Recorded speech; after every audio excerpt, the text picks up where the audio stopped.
Дами и господа, този поздрав е специално направен от Мустафа за неговия прекрасен син Асан, шампиона, по повод рождения му ден от Варна.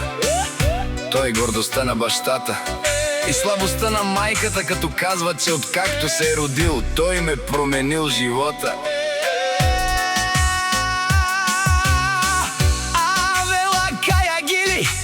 За най-големия, за Асан шампиона. Хайде, брат ми Асан, пала Пабардан и Полша. С Мерцедеса ги къртиш, Яша пала. Асан шампиона от Полша, Катовица.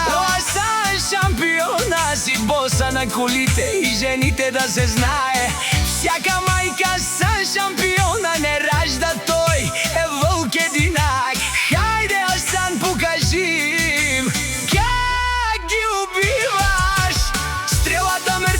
класа, дишарти прахта за най-силната машина на Асан шампион. Вали гърми на Асан патрона, пак му върви във Варна, той е човека. Когато видят Асан с Мерцедеса, всичките мълчат. Асан на всички вие в устата. Асан шампиона е татковото момче. Баща му Мустафа живее за него. Знае се, каквото поиска, всичко му дава. С труд и любов бъдещето му изгражда. Но душманите сте му в краката. Каспирин от Тумаре банкоматя. Най-големия, най-баро Анди, Полша, Катовица. Асан патрона сам е постигнал всичко.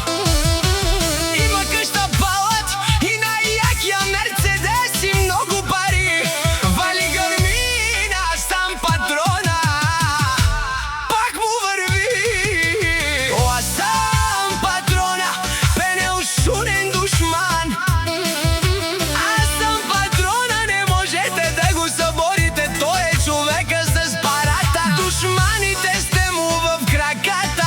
Асан от Катовица е човека с най-бързите коли. О, Асан си закон, като него един на милион. Всички му се правите на големи. О, Асан, към ударе от Тумен. Е баре думо како е баре Вилеско.